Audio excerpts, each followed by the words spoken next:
Good evening विद्यार्थियों, हमारे इस यूट्यूब चैनल में आप सबों का स्वागत है। जैसा कि आप सभी को पता है, हम लोग गणित विषय का अध्ययन कर रहे हैं, जिसमें हम लोग प्रश्नावली 9.1 का अध्ययन कर रहे हैं। जिसमें आज ये जो वीडियो है वो हमारा प्रश्नावली 9.1 का क्वेश्चन नंबर 12 का है। ठीक है, तो आइए हम लोग देखते हैं कि क्वेश्चन नंबर 12 को हम लोग कैसे सॉल्व करते हैं। ठीक है, तो हम लोग देखते हैं। क्वेश्चन नंबर 12 कहता है कि 7 मीटर ऊंचे भवन, ठीक है, क्या बोल रहा है, 7 मीटर ऊंचा एक भवन है। एक भवन है ये, जो क्या है, 7 मीटर है। ठीक है, ऊंचे भवन के शिखर से, ठीक है, शिखर मतलब ये होता है, पाद बिंदु ये होता है। तो शिखर के भवन से एक केबल, ठीक है, केबल टावर के शिखर का उन्नयन कोण 60 डिग्री है। केबल टावर मान लेते हैं हम लोग, यहाँ पे एक टावर है। ठीक है, ये टावर है बड़ा सा, इसके शिखर का और इसके शिखर का जो उन्नयन कोण है, ठीक है, इसको हम लोग यहाँ पे एक अगर समतल रेखा मान लेते हैं तो ये क्या है, यहाँ पे ये 60 डिग्री का बन रहा है। ठीक है, एवं उसके पाद का अवनमन कोण क्या है, इसके शिखर का और इसके पाद का अवनमन कोण कितना, 45 डिग्री बन रहा है। पाद का अवनमन कोण मतलब पाद यहाँ से लेंगे तो इसका अवनमन कोण, ये तो हम लोग का आधार है तो हम लोग इसको मिला देते हैं। अवनमन कोण मतलब अवनमन कोण यहाँ बनता है ऊपर में। ठीक है, यहाँ पे उन्नयन कोण बनता है, यहाँ पे अवनमन कोण। तो यहाँ पे अवनमन कोण कितना डिग्री बोल रहा है, 45 डिग्री बन रहा है। ठीक है, तो टावर की ऊंचाई ज्ञात करना है कि ये जो टावर है वो रियल में कितने हाइट का है, इसकी हाइट ज्ञात करनी है। ठीक है, तो हम लोग को सोल्व यहाँ पे ये करना है। हम लोग इसका नामकरण दे देते हैं, A B C D E दे देते हैं। ठीक है, हम लोग यहाँ पे नामकरण इसका दे दिए। अब हम लोगों के सिर्फ ये दिया हुआ है, थीटा दिया हुआ है, और हमको इसका हाइट याद करना है।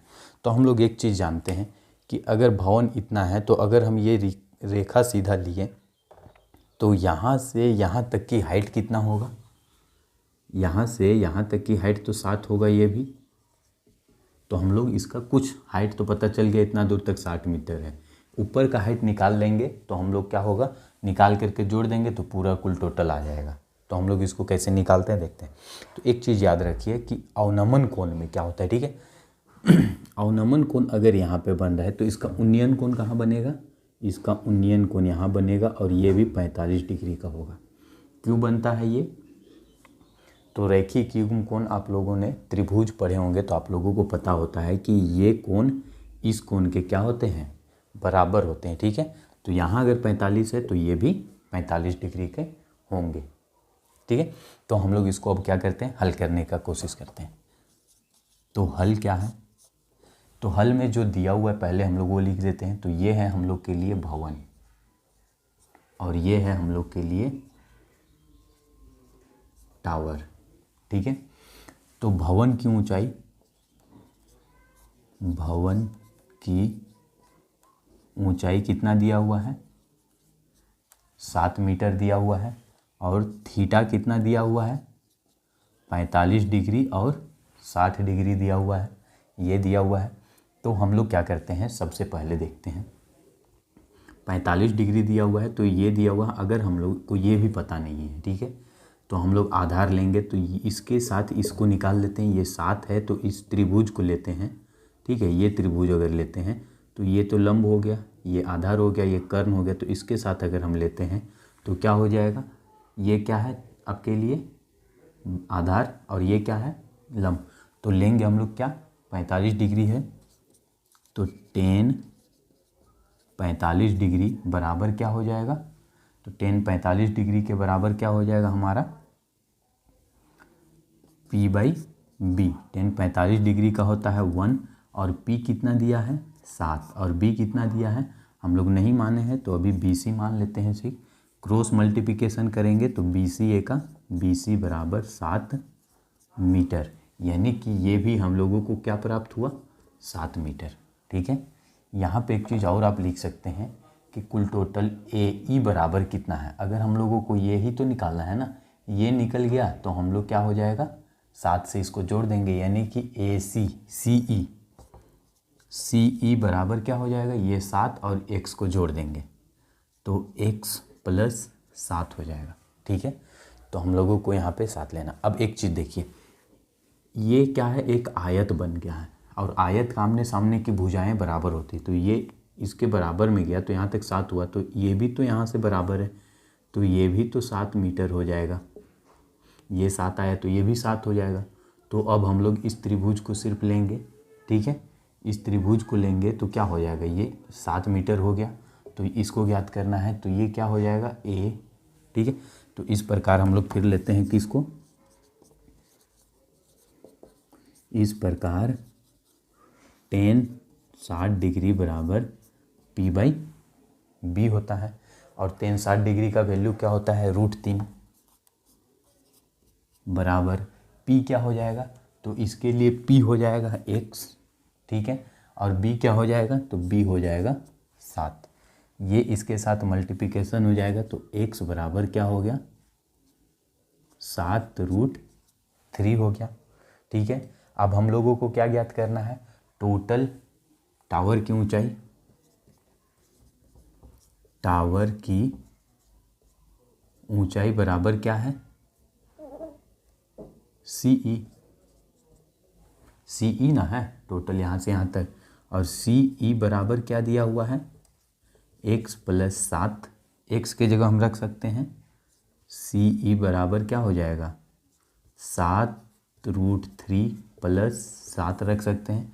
7 दोनों में है, कॉमन निकाल देंगे, या यहीं पे भी आंसर हो जाएगा लेकिन कॉमन निकाल देते हैं, तो CE बराबर क्या हो गया, 7 बाहर चला गया तो √3 प्लस 1, ये हमारा क्या हो गया, आंसर हो गया, और यही हमारा टावर की कुल ऊंचाई है।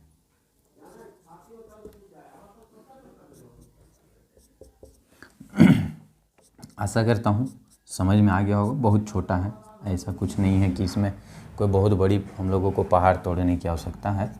ठीक है, सिंपल बोला था, ये दिया हुआ था।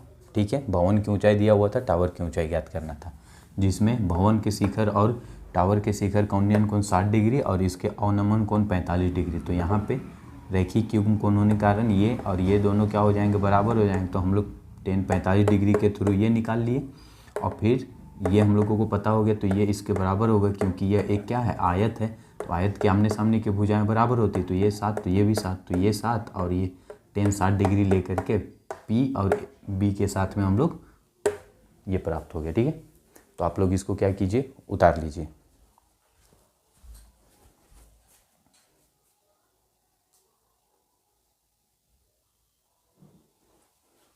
तो आइए हम लोग देखते हैं क्वेश्चन नंबर 13। ठीक है, क्वेश्चन नंबर 13 क्या कहता है कि समुद्र के एक तल से 75 मीटर ऊंचे लाइट हाउस के शिखर से, क्या बोल रहा है, समुद्र का एक तल है जिसके किनारे में एक 75 मीटर ऊंचा क्या है, लाइट हाउस बना हुआ है। तो हम लोग सेम बनाते हैं, ये मान लेते हैं समुद्र का तल है। ठीक है, तो इस समुद्र के तल के किनारे से यहाँ पे 75 मीटर ऊंचे में एक क्या है, लाइट हाउस बना हुआ है। तो यहाँ पे जब खड़ा हुआ कोई व्यक्ति और वहाँ से देख रहा है कितना, 2 जहाज को, एक जहाज ये, ठीक है, और एक जहाज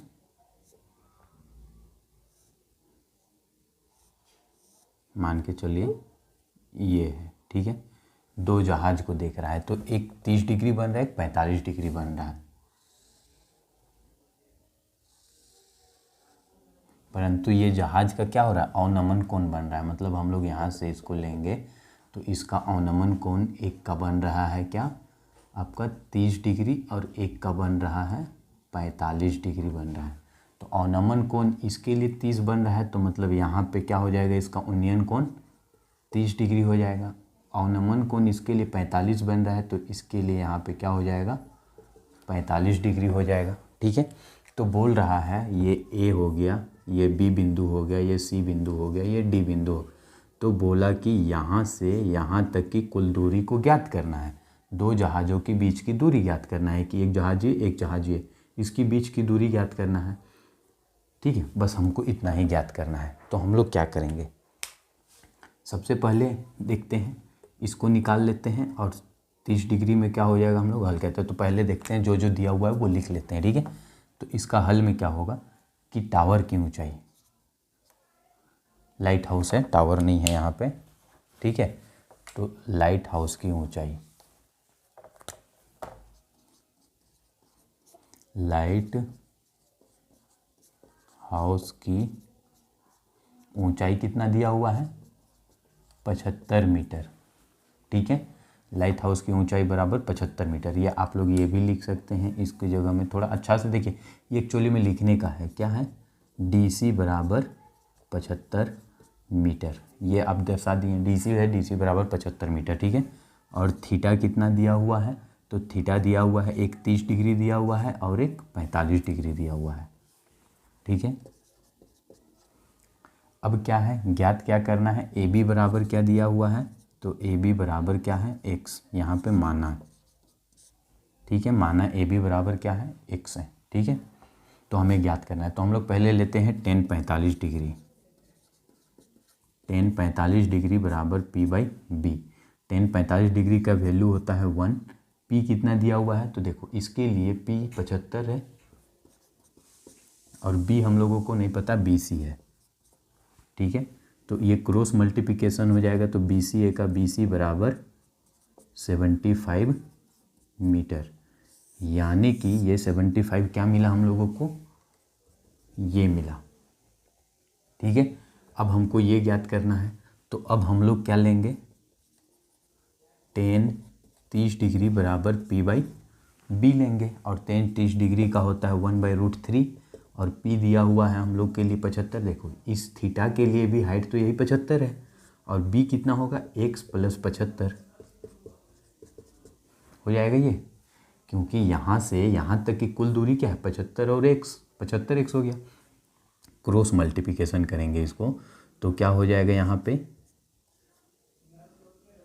75√3 बराबर x + 75 हो जाएगा, ये प्लस है, इधर आ जाएगा तो माइनस, तो 75√3 माइनस 75 बराबर x हो जाएगा।